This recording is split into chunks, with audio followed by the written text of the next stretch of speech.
beautiful people. This is Intentional Healing, and I am Nicole Bridger. Today I want to take you through a really nice exercise that helps you to be more aware of the voice and thoughts that you are having in your subconscious.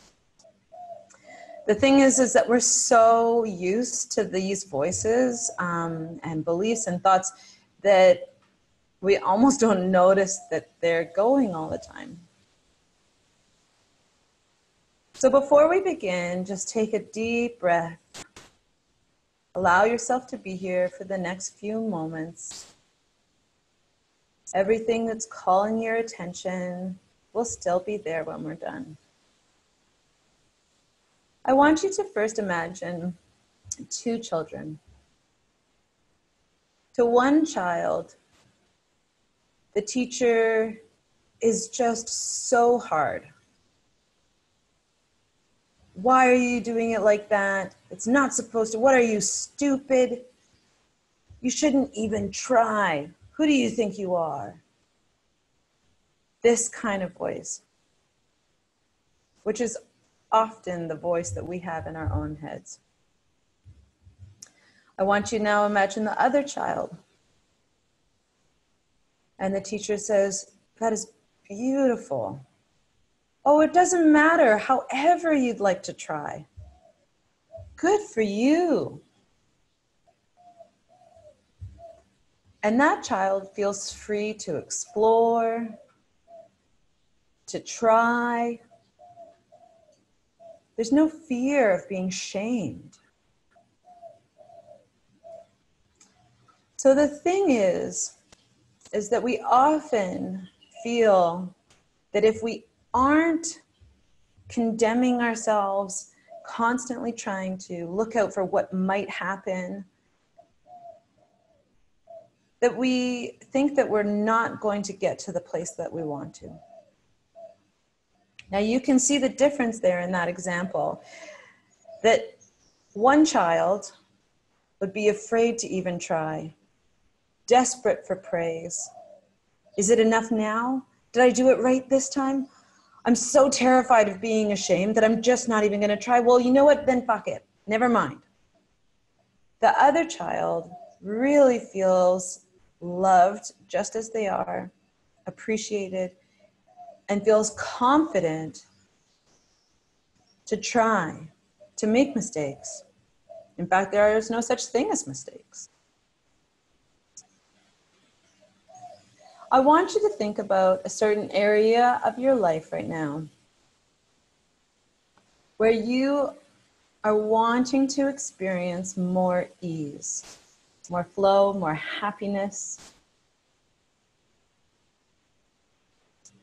Who's driving in that situation? How are you speaking to yourself? You might be driving right now, or you might be sitting. When you have a minute, sit down with a pen and paper and start to write out all of these things that you're saying to yourself that are unkind,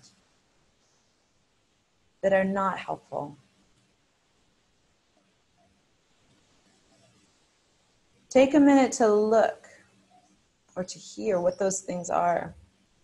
And feel free to write the ones that are absolutely ridiculous, even as you write them, because they're going on in your subconscious. And as long as they're happening up in your subconscious, they are not helping. The first step is to see them, and the first part of seeing it is to write it down. Because I know from experience that sometimes you write things down and you can't believe that you would say something like that to yourself, and yet you've been saying it silently in your mind for years. Take a look at this list. Who's driving? How are you expected to find any joy, any success when you're speaking to yourself like that? Now draw a line down your page, and on the other side, I want you now to speak to yourself about this situation like the teacher spoke to that child that could do no wrong. You are incredible. No big deal. Just do your best. I love you for trying. You have amazing courage. Have fun. Just be yourself. Don't listen to them. No big deal. This is how to speak to yourself in the silent moments.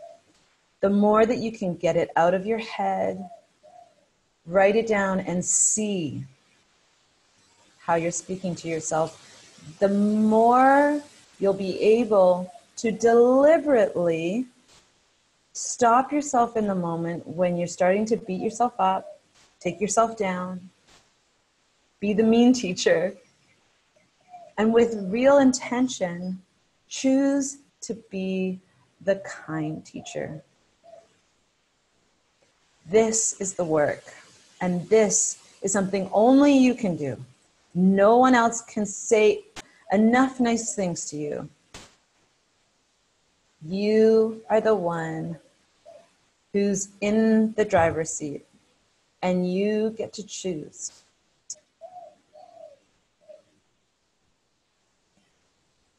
I know it sounds simple, and I know when it comes down to it that it can be really hard. So please allow yourself the space and time to practice it. I promise that each day that you practice just catching yourself and how you're speaking to yourself, it gets easier and easier each day as you practice being kinder to yourself, to the point that one day it's almost easy and you can't believe the nice things that you're saying to yourself. And then you're liberated to actually enjoy life, do something you actually feel like doing, hang out with the people that you want to hang out with, achieve things and not be afraid. But it's only up to you. No one else is in control of how you speak to yourself. I hope that this exercise helps you in starting to become aware of who's driving. I send you with so much love. Thank you.